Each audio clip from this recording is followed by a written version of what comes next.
अस्सलाम वालेकुम। मेरी आवाज आ रही बेटा आप लोगों को?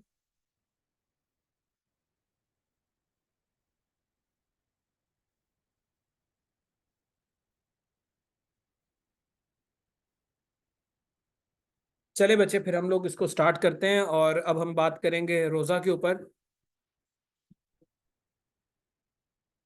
रोजा जिसे अरबी जुबान में क्या कहा जाता है बेटा? इसको अरबी जुबान में इसके लिए सोम का लफ्ज जो है वो यूज किया जाता है और इसका लफ्जी मतलब होता है रुक जाना, बाज रहना, बाज आना। ठीक है। और इस्तिलाही मायने में तलुए आफ्ताब से लेकर गरूब आफ्ताब तक खाने पीने की चीजों से बाज रहना, दूर रहना, और इसके अलावा बाकी तमाम मामलात से वो जो है वो आपका क्या कहलाता है? रोजा कहलाता है। रोजा बेटा फर्ज कौन से साल में हुआ था?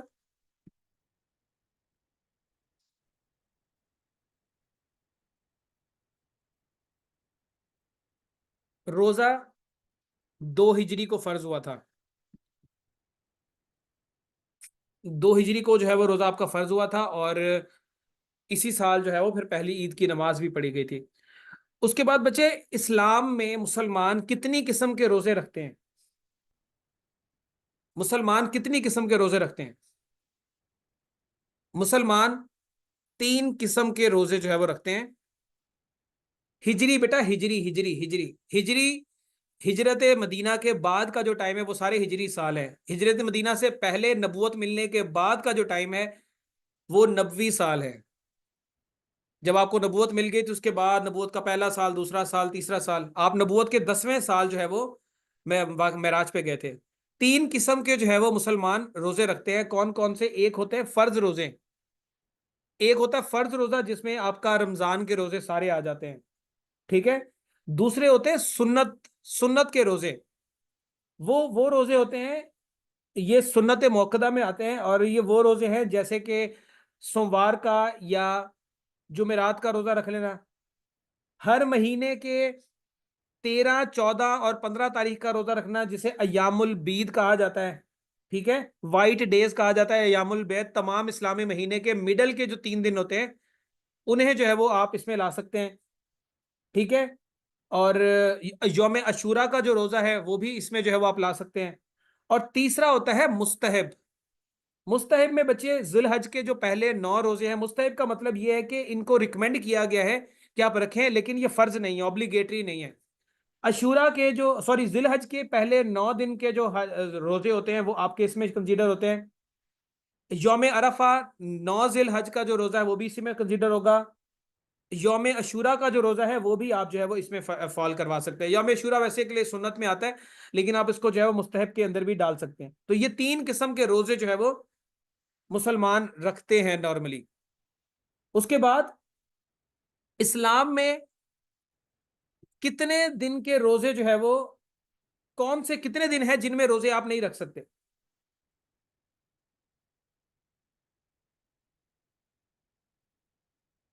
कितने दिन के रोजे हैं जो, कितने दिन ऐसे हैं जिनमें आप रोजे नहीं रख सकते?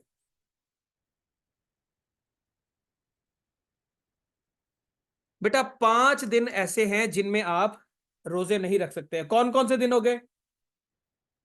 एक, आपका ईद उल फितर का दिन, पहला दिन ईद उल फितर का। अच्छा, ये लोगों के जो है वो, लोगों के माइंड में ये है कि ईद के तीनों दिन ही रोजे नहीं रख सकते। आप ईद का सिर्फ पहला दिन जो है उसका रोजा नहीं रख सकते, बाकी रख सकते हैं। ईद के पहला दिन ईद उल फितर का, ईद उल अजहा यानी कि 10 जिल हज का रोजा नहीं रख सकते, और अयाम तशरीक, अयाम तशरीक 11, 12 और 13 जिल हज, 11, 12 और 13 जिल हज को जो है वो आप रोजा नहीं रखते। ये 5 दिन के अलावा आप रोजा रख सकते हैं। ये 5 दिन जो है वो इनको, इन 5 दिनों को जो है वो अयाम तशरीक कहा जाता है। या सॉरी, इनको वो इन इन 5 दिनों पे जो है वो रोजा रखना जो है वो सही नहीं है, या उसको उससे मना किया गया। 3 दिन बेटा, 11, 12 और आपकी जो है वो 13 जिल हज। 11, 12, 13, 3 दिन ये हो गए। 10 जिल हज चौथा दिन और यकम शवाल आपका पांचवा दिन। उसके बाद अ, रोजे की फर्जियत का ऊपर हमने डिस्कस कर लिया है। हजरत ईसा अलैहिस्सलाम ने अपने जो फॉलोअर्स थे, या हजरत ईसा अलैहिस्सलाम के दौर में रोजों की तादाद कितनी होती थी? हजरत ईसा अलैहिस्सलाम के दौर में रोजों की तादाद कितनी होती थी और उन्होंने कितने रोजे रखने का अपने फॉलोअर्स को हुक्म दिया? उनके दौर में रोजों की तादाद होती थी बेटा 40। 40 रोजे होते थे।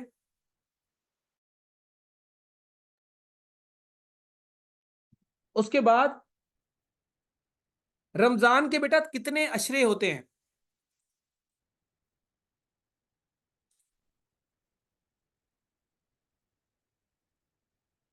एक रमजान के महीने के 3 अशरे होते हैं। पहला अशरा होता है अशरा रहमत, दूसरा मगफरत, और तीसरा निजात। ये 3 अशरे जो है वो आपके इसमें होते हैं। उसके बाद बच्चे, वो कौन सी इबादत है जिसे बदनी इबादत कहा जाता है या जिस्म की इबादत कहा जा सकता है? रोजा जो है वो आपकी जिस्म की इबादत को जो है वो कहा जाता है। उसके बाद बेटा, 17 रमजान सेकंड हिजरी को कौन सा गजवा हुआ था?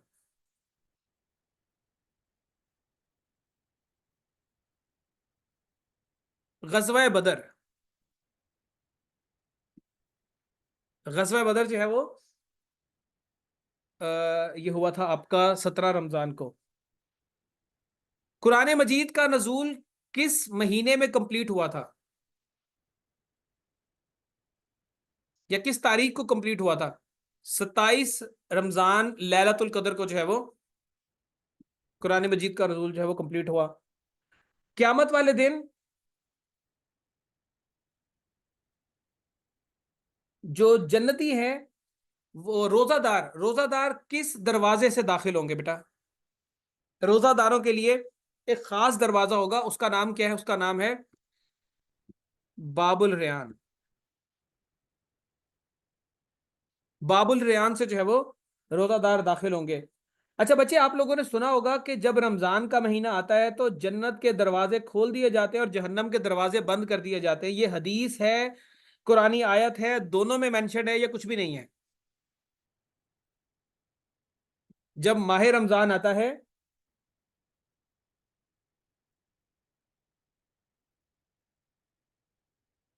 ये हदीस है, ठीक है।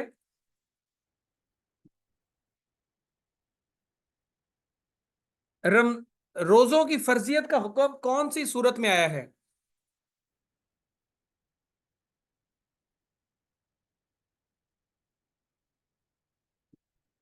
सूरह बकरा के अंदर जो है वो इसका जिक्र आया है। उसके बाद लैलतुल कदर की रात को बाकी तमाम रातों से कितने गुना जो है वो फजीलत वाली रात करार दिया गया? लैलतुल कदर को बेटा 1000 गुना जो है वो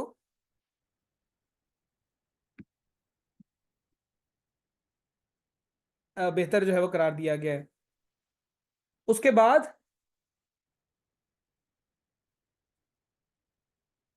आपका आ जाता है, मैंने आपको बताया था कि सेकंड हिजरी को जो है वो रोजे फर्ज हुए थे। महीना कौन सा था बेटा जब रोजे फर्ज हुए थे? कौन से महीने में रोजों की फर्जियत का हुक्म आया था?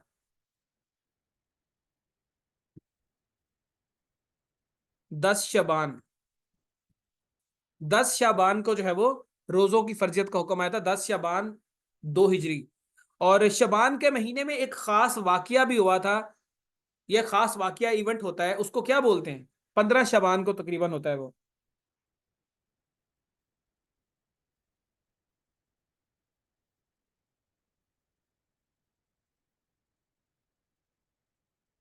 वो होता है शबे बारात।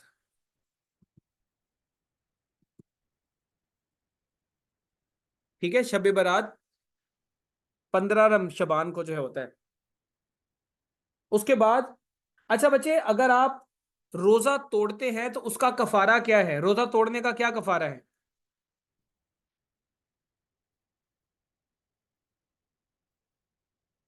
रोजा तोड़ने का कफारा है कि आपने 60 लोगों को खाना खिलाना है।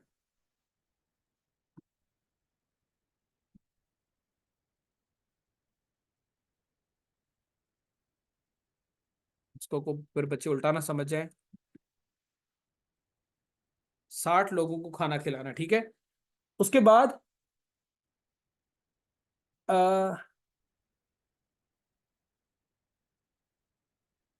ये किस नमाज के बारे में कहा गया है कि अल्लाह ताला कहते हैं कि ये मेरे लिए है और इसका अजर भी मैं ही दूंगा? कि कौन सी इबादत के बारे में है?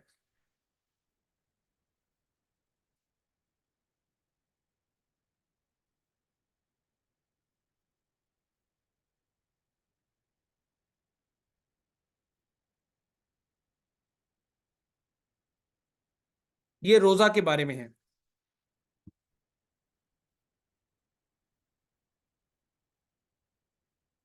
उसके बाद बेटा नेक्स्ट आ जाता है,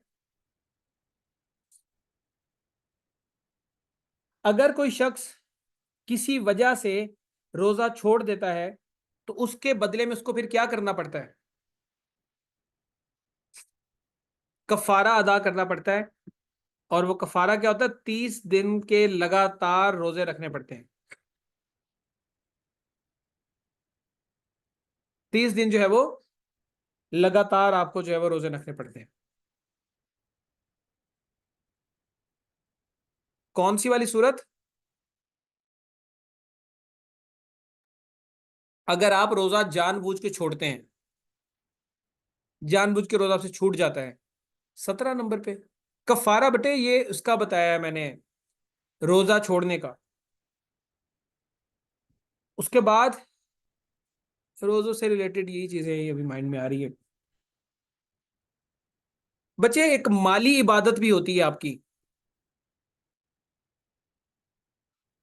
माली इबादत। उसको क्या कहा जाता है?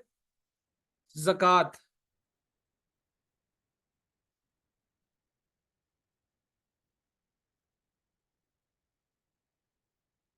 जक़ात का कहते हैं। जक़ात का मतलब क्या होता है? पाक करना, टू प्योरीफाई। ठीक है। जक़ात का मतलब क्या होगा? इसका मतलब होता है पाक करना। जक़ात कौन से साल में बेटा फर्ज हुई थी? जक़ात की फर्जियत हुई 2nd हिजरी को। 2nd हिजरी को जो है वो जक़ात फर्ज हुई। रोजा भी 2nd हिजरी को, जक़ात भी 2nd हिजरी को, ईद की पहली नमाज भी 2nd हिजरी को, जुमा की नमाज जो है वो 1st हिजरी को हुई थी।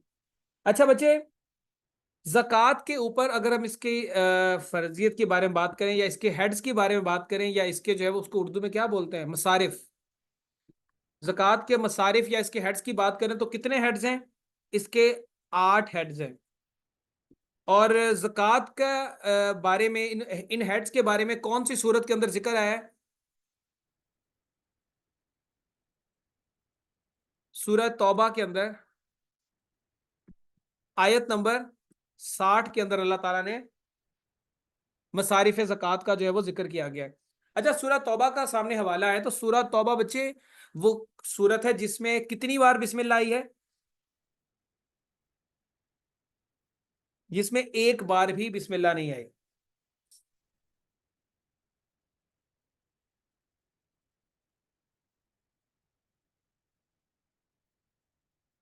अच्छा बच्चे, मुझे ऊपर से एक याद आ गया कि जो नम सॉरी रोजे जो है वो हम रमजान के महीने में रखते हैं। रमजान कौन से नंबर का इस्लामिक कैलेंडर में महीना है?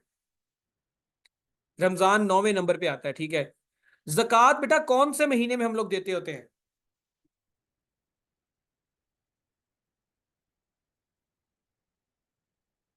जक़ात कौन से महीने में जो दी जाती है? शाबाश। जक़ात किसी पर्टिकुलर महीने में नहीं दी जाती। किसी पर्टिकुलर महीने में नहीं दी जाती। जब आपके ऊपर जक़ात वाजिब हो जाए, जब आपके ऊपर आपके पास उतना पैसा आ जाए जो जक़ात देने के लिए जरूरी है, वहीं से आपका महीना शुरू हो जाता है। ठीक है। वहीं से आपका महीना शुरू हो जाता है। फितराना बच्चे वो और हिसाबों से, आप ईद के हिसाब से, ईद की नमाज से पहले पहले जो है वो पे करते होते हैं फितराने को। यहाँ पे जक़ात की बात हो रही है। जक़ात भी, फितराना भी एक तरह की जक़ात ही है, लेकिन वो पर्टिकुलरली रमजान के महीने में देते हैं। लेकिन ये दूसरी जक़ात है, ये आपके पास जब भी पैसा आ जाए if I am not wrong, Hanafi school of thought के तहत यही है कि अगर आपके पास जब भी पैसा इतना हो जाए कि आपके ऊपर जक़ात वाजिब हो जाए, उसी महीने से आपके ऊपर जो है वो जक़ात चलती रहेगी सारी जिंदगी, जब तक आप जो है वो क्या कहते हैं, जक़ात आपके ऊपर वाजिब हो जाए उस टाइम पे। 1 साल के बाद ही होती है ना, 1 साल के बाद ही पे करनी होती है, लेकिन महीना वही होगा। फॉर एग्जाम्पल अगर मेरे ऊपर मुहर्रम में जक़ात वाजिब हुई हो तो मैं हर साल मुहर्रम के अंदर ही दूंगा। जक़ात के अगर हम इसके जो है वो बात करें कितनी क्वांटिटी पे दी जाती है, तो गोल्ड के ऊपर, सोने के ऊपर बेटा कितना जो है वो 7.5 गोल्ड। उसके बाद चांदी के ऊपर कितना होगा या सिल्वर के ऊपर कितना होगा, 52.5 अच्छा बच्चे, एक एक आदमी के पास सपोज जो 7.5 गोल्ड की कीमत है 7 लाख रुपए। ठीक है, 7 लाख रुपए जो है वो कीमत है 7.5 सोना की। तो मुझे आप ये बताएं, एक शख्स के पास 5 तोला गोल्ड है और 40 तोला सिल्वर है और 8 लाख रुपया उसके पास कैश में है, क्या उसके ऊपर जक़ात फर्ज होगी या नहीं होगी? उसके ऊपर जक़ात फर्ज होगी या नहीं होगी? गौर कर ले, 7.5 तोला की कंडीशन है, 52.5 तोला की कंडीशन है, उसके ऊपर जक़ात फर्ज होगी, उसके ऊपर जक़ात फर्ज होगी, क्योंकि आपसे गोल्ड या सिल्वर नहीं माना गया, बल्कि ये मांगा गया है कि इनकी मालियत के बराबर आपके पास या तो ये हो, या फिर इनकी मालियत के बराबर अगर आपके पास पैसा है तो भी आपके ऊपर जक़ात जो है वो वाजिब होती है। ठीक है, आपके ऊपर ज़कात जो है वो वाजिब होती है। अच्छा बच्चे, अब मुझे ये बताएं कि मेरे पास एक घर है और वो घर जो है वो मैंने अपने रिहाइश के लिए रखा हुआ है। एक घर मेरे पास लाहौर में है, एक इस्लामाबाद में है। अब मुझे बताएं, जो मेरा इस्लामाबाद वाला घर है या लाहौर वाला घर है वो खाली पड़ा हुआ है, तो क्या उसके ऊपर ज़कात लगेगी? क्या उसके ऊपर ज़कात लगेगी? क्यों नहीं लगेगी? घर तो है, मेरी प्रॉपर्टी तो है, मेरी प्रॉपर्टी तो है, लगनी चाहिए ज़कात, लेकिन ज़कात नहीं लगेगी। ज़कात हमेशा उस चीज पर लगती है जिसको आप तिजारत के पर्पस के लिए यूज करते हैं, जिसको आप तिजारत के पर्पस के लिए यूज करते हैं। फॉर एग्जांपल, अगर मैंने घर इसलिए लिया है कि मैं इस घर को रखूंगा, कल या परसों इसका प्रॉफिट आएगा तो मैं इसको सेल कर दूंगा। ठीक है, अगर मैं उसमें नहीं भी रह रहा लेकिन मैंने उसको सेल या परचेज के पर्पज से नहीं रखा, मैंने सिर्फ इसलिए रखा हुआ है कि कल इसको मैं यहां पर कोई और अपनी फैमिली शिफ्ट कर सकता हूं या किसी अपने बहन भाई को दे दूंगा, तो वो उसके ऊपर ज़कात नहीं लगेगी। ठीक, अगर उसको मैंने बेचने के लिए रखा है कि ये कल को मैं फायदा 20-30 लाख, करोड़, 2 करोड़ का फायदा लेके इसको सेल कर दूंगा, तो फिर उसके ऊपर जक़ात लगेगी। ये बात समझ आ रही है? मेरे पास 3 कार हैं, उनके ऊपर जक़ात लगती है? मेरे पास 3 कार है, तो क्या उनके ऊपर जक़ात लगती है? शाबाश, उनके ऊपर जक़ात नहीं लगेगी। क्यों नहीं लगेगी? क्यों नहीं लगेगी? बेटा पूछ तो लेते, मैंने तो उनको बेचने के लिए रखी हुई है। मजाक कर रहा हूँ, बेचने के लिए नहीं रखी। अब मिसाल के तौर पे अगर मैं कहूँ कि उसको मैंने पर्सनल यूज के लिए रखी हुई है, या अगर उसको बेचने के लिए भी रखी हुई है, तो फिर उस पर जक़ात लगेगी, लेकिन अगर पर्सनल यूज के लिए है मेरे, तो फिर उनके ऊपर जक़ात नहीं लगेगी। तिजारत के लिए नहीं रखी हुई। तो ये बात समझ आ गई कि जक़ात अगर आपने चेक करना हो कि किस चीज के ऊपर जक़ात लगती है और किसके ऊपर नहीं लगती, तो आपने ये देखना है कि आपका उनको रखने का पर्पस क्या है। तो ये भी एक कंडीशन होती है कि जो चीज तिजारत के लिए, ट्रेड के लिए रखी गई होगी, वो आपकी क्या होगी, जक़ात के जुमरे में आएगी।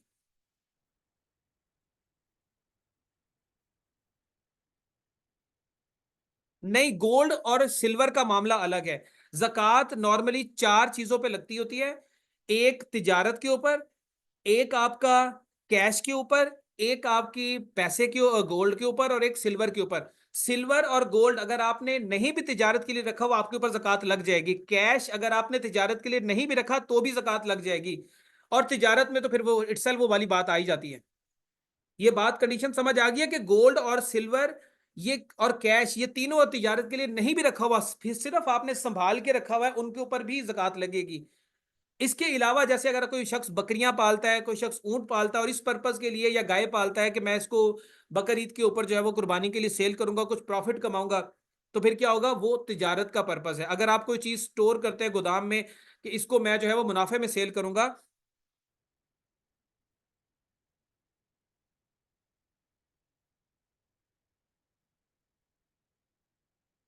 अब बच्चे इसके ऊपर अरसलान मरवत बेटा, इसके ऊपर तो कोई आलिम दीन बता सकता है, मैं तो सिर्फ एक सुपरफिशियली सी चीज जानता हूँ। बट मेरे ख्याल में इसके ऊपर जक़ात लगेगी, क्योंकि आपका ये रूटीन काम है। या तो आपने एक दफा जो है वो गाड़ी ली और उसको 3 महीने बाद बेच दिया, दोबारा नहीं ली, तो फिर तो शायद आपकी जक़ात ना लगे। लेकिन अगर आप ये रूटीन में काम करते हैं, मतलब आपका कोई शोरूम है गाड़ियों का, जिसमें आप गाड़ी लेते हैं बेच देते हैं, गाड़ी लेते हैं बेच देते हैं, या उसी तरीके से आप काम करते हैं, तो फिर आपका ये बिजनेस हो गया। फिर आपके ऊपर जब भी वो चीज परचेज करेंगे उसके ऊपर जक़ात लग जाएगी।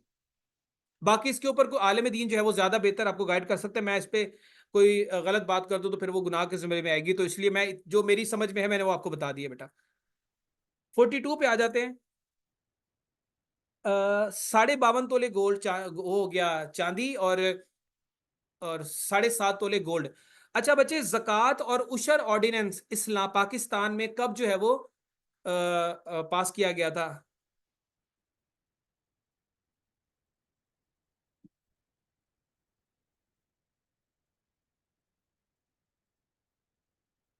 1980 के अंदर, 1980 में जो है वो जक़ात और उशर ऑर्डिनेंस जो है वो पास किया गया था। कौन से शख्स के दौर में जो है वो ये पास हुआ था?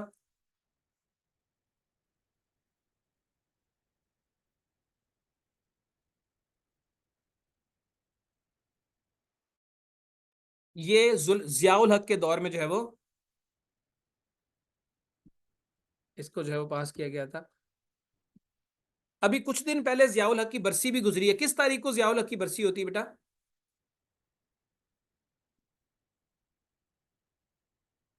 किस तारीख को जियाउल हक की बरसी होती? 17 अगस्त। साल कौन सा था जब उनकी जो है वो शहादत हुई थी?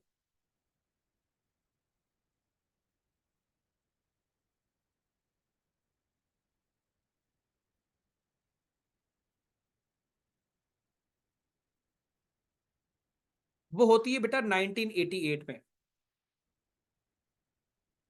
हाँ मैं वो बताता हूँ, एनिमल्स वाला भी मैं डिस्कस करता हूँ आपके साथ।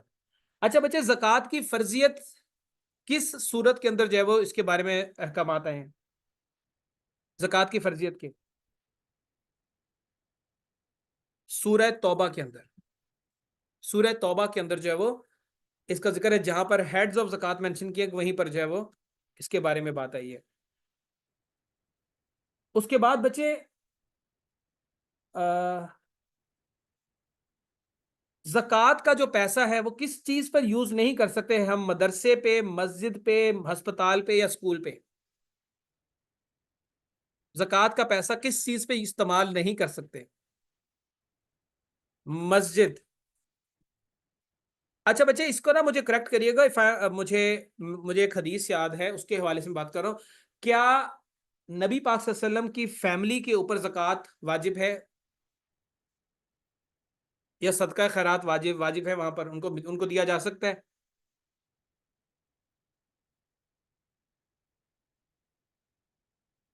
नहीं, उनको नहीं दिया जा सकता। उनको नहीं दिया जा सकता। हाँ बच्चे, मदरसा जो है वहां पर दीनी तालीम दी जाती है। वो अल्लाह का घर उसको कंसीडर नहीं, अल्लाह का घर मस्जिद है, मदरसा वहां पर दीनी तालीम दी जाती है। आप किसी के घर को भी मदरसे का दर्जा दे सकते हैं। मदरसा स्कूल को ही कहते हैं, ठीक है, मदरसा स्कूल को कहते हैं, तो वो उस जुमरे में नहीं आता, उसको मस्जिद के जुमरे में नहीं। अल्लाह का घर है मस्जिद, वहां पर अल्लाह के घर को ज़कात नहीं दी जा सकती। उसके बाद बच्चे आपका आ जाता है ज़कात। इस्लाम का कौन सा पिलर है? जो 5 पिलर्स हैं इस्लाम में से, इस्लाम के, उनमें से ज़कात कौन सा पिलर है? ज़कात जो है वो फोर्थ। फोर्थ पिलर है इस्लाम का। उसके बाद बच्चे आगे आ जाता है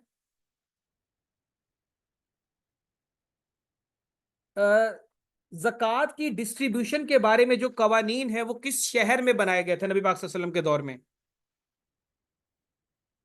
नबी पाक सल्लल्लाहु अलैहि वसल्लम के दौर में किस शहर के अंदर जो है वो ज़कात के बारे में जिसकी डिस्ट्रीब्यूशन के बारे में कवानीन बनाए गए थे, वो बनाए गए थे मदीना के अंदर। कुछ अर्सा पहले बेटा वर्ल्ड हेल्थ ऑर्गेनाइजेशन ने सबसे हेल्दीएस्ट सिटी, मतलब जो सेहत के मामले में सबसे हेल्दी सिटी है, वो किस शहर को डिक्लेयर किया था?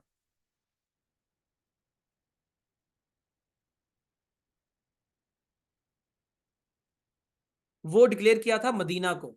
मदीना को जो है वो हेल्दीएस्ट सिटी जो है वो कंसीडर किया था, और डिक्लेयर किया गया था। अच्छा बच्चे, जक़ात कितनी किस्म की होती है, या इस्लाम में कितनी किस्म की जक़ात जो है वो पे की जाती है? इस्लाम में दो किस्म की जक़ात जो है वो पे की जाती है। एक जक़ात बिल माल या जक़ातुल माल जिसे हम कहते हैं, पैसे की जक़ात निकालते हैं, और जिसकी रेशियो जो है वो कितनी होती है, 2.5% एनुअली। ये अब फाइव, अब पता नहीं पॉइंट क्यों नहीं लिख रहा ये। अच्छा बच्चे, इसको मैं आप लिख लें 2.5। और दूसरी होती है जक़ातुल फितर। जक़ातुल फितर ये आप ईद की नमाज पढ़ने से पहले पहले तक जो है वो अदा करते होते हैं। ईद की नमाज पढ़ने से पहले पहले अदा करते होते हैं। अच्छा बच्चे, अब आपने मुझे कमेंट सेक्शन में, ये यूट्यूब वाले बच्चों के लिए भी है और आप लोग भी यहाँ पर बता सकते हैं कि फितराना जो है उसकी क्या जो है वो होती है, निसाब उसका क्या होता है, फितराने का क्या हिसाब किताब होता है, कितनी मालियत में और किस तरह जो है उसको देना होता है, ये आपने कमेंट सेक्शन में बताना है। जो बच्चे यूट्यूब पे देखेंगे और जो बच्चे जो है वो यहाँ पर है, वो कमेंट सेक्शन में बता सकते हैं। इसका आंसर मैं नहीं बताऊंगा। सिर्फ गंदुम पे नहीं होता, और भी बहुत सारी चीजों पे हो सकता है, और भी बहुत सारी चीजों पे हो सकता है, ठीक है। उसके बाद बच्चे, अगर आपने कुछ जानवर तिजारत के लिए रखे हुए हैं, अगर आपने जानवर तिजारत के लिए रखे हुए हैं, तो 5 ऊंटों पे कितने ऊंटों की जक़ात होगी? हाँ जी, जक़ातुल फितर, फितराना वो भी जक़ात ही, मैंने भी आपको ऊपर भी बताया था थोड़ी देर पहले। 5 ऊंट, अगर आपके पास ऊंट हैं तो उनके ऊपर फिर कितने ऊंटों की जक़ात आपको पे करनी पड़ेगी? 1 ऊंट की। 5 से लेकर एक्चुअली 9 ऊंट अगर आपके पास है, 5 है, 6 है, 7 है, 8 है, 9 है, 9 के हिस्से तक आपके पास अगर ऊंट है, 5 से लेकर 9 तक, तो आपको 1 ऊंट की जो है वो जक़ात देनी पड़ेगी। और अगर आपके पास 10 से लेकर 14 तक ऊंट है, तो आपको 2 ऊंटों की जक़ात देनी पड़ेगी। 15 से लेकर 19 तक आपको 3 की जक़ात, मतलब 5 का जो मल्टीपल है उसके हिसाब से आपका एक एक ऊंट जो है वो बढ़ता जाएगा। इसी तरह बच्चे, अगर आपने कोई काओ या बुफेलो रखी हुई है ट्रेड के पर्पस के लिए, काओ या बुफेलो, तो उनकी कितनी जो है वो क्या कहते हैं, रेशियो होनी चाहिए?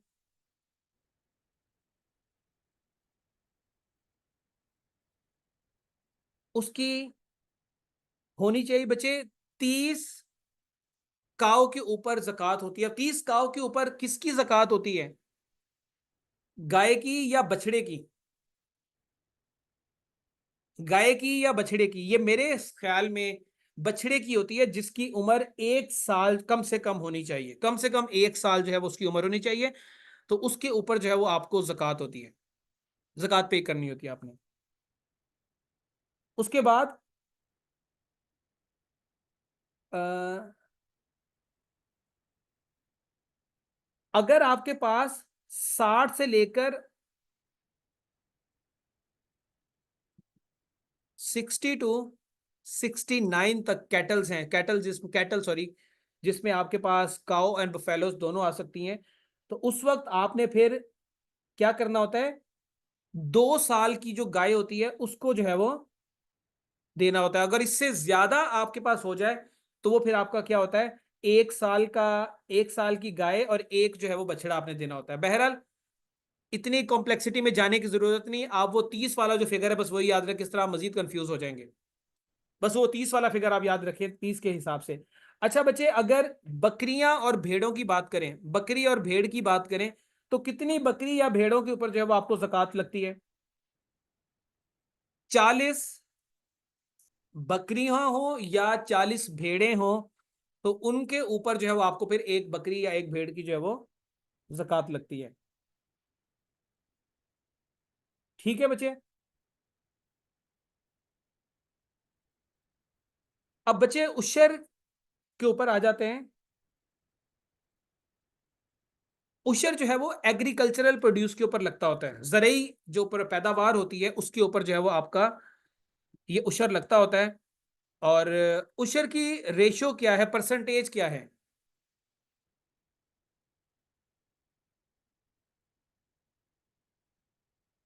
अब इसमें बच्चे, अगर आपकी जमीन बारानी है, बारानी जमीन है, तो फिर उसको जो है वो आप 10% उशर जो है वो पे करते हैं। और अगर आपकी जमीन नेचुरली तैयार नहीं होती, बल्कि उसको जो है वो आपको पानी खरीद के लगाना पड़ता है, नहरी पानी लगाना पड़ता है, तो फिर उसके ऊपर क्या होता है आपका 5% जो है वो उशर होगा, जिसे आप खुमस भी बोलते हैं। इसको आप 5% उशर उस जमीन पे जिसको क्या कहा जाता है, जिसको मसनूई तरीके से जो है वो जिसकी पैदावार तैयार की जाती है। और अगर अल्लाह ताला की तरफ से ही पानी लग रहा है, बारानी जमीन है, तो फिर 10% आपको पे करना पड़ेगा। अब मुझे एक बात बताएं कि ये जो उशर होता है ये किस वक्त पे किया जाता है, सारे अखराजात निकालने के बाद या सारे अखराजात निकालने से पहले?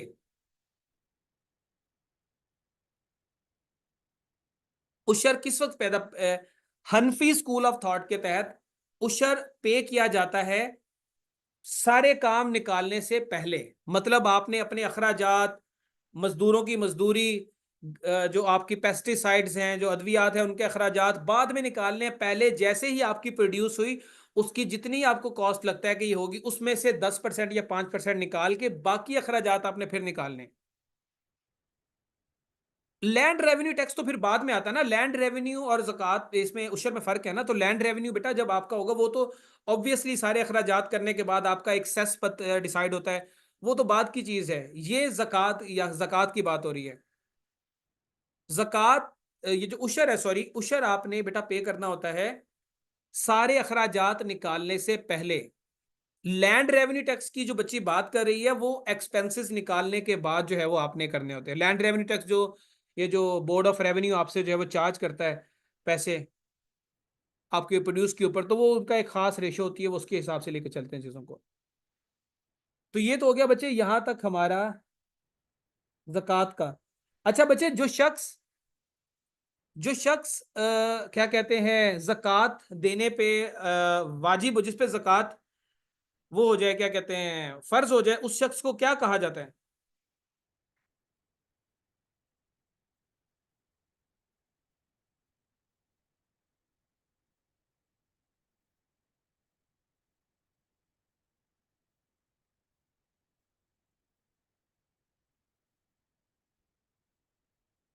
उस शख्स को क्या कहा जाता है? उसको कहा जाता है बेटा साहिबे निसाब।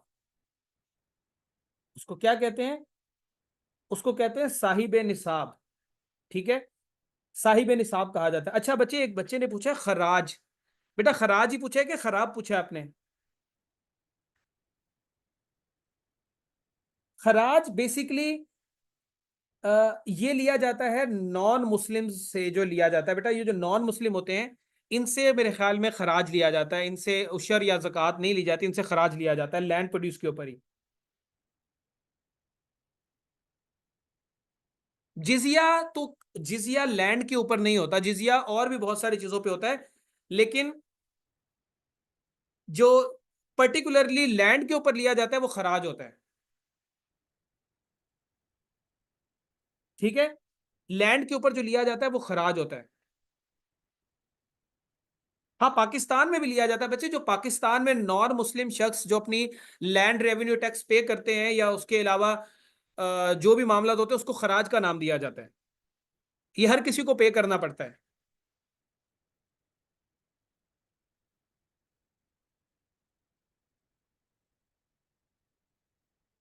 ठीक है, बहरहाल मेरे इल्म में यही इसको खराज कहा जाता है। मैं खराब से मैं कंफ्यूज कर गया उसको, कि खराब बच्चे ने शायद पूछा मुझसे।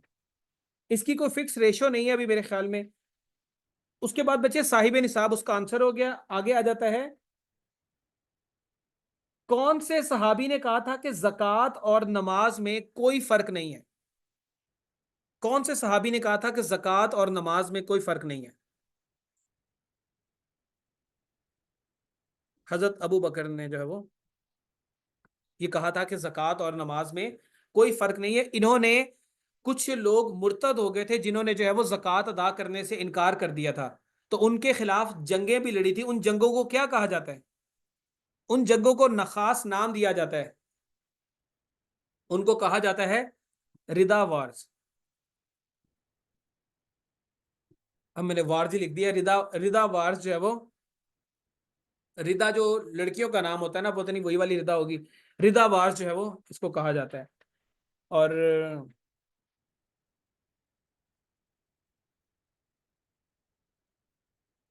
ठीक है बच्चे, मेरे ख्याल में बस हो गया। अब कोई चीज़ आगे रह गई हो तो फिर हम फर्दर क्लासेस में जो है वो उसको देख लेंगे। तो ये आज जो हमने बेटा चीज़ें डिस्कस की हैं, ये आपको समझ आई हैं? मेरे ख्याल में सबको पहले ही पता था, कोई नई चीज़ नहीं बताई, सिर्फ वही चीज़ें हमने रिपीट की हैं। तो बाकी इंशाल्लाह आगे जो है वो हम लोग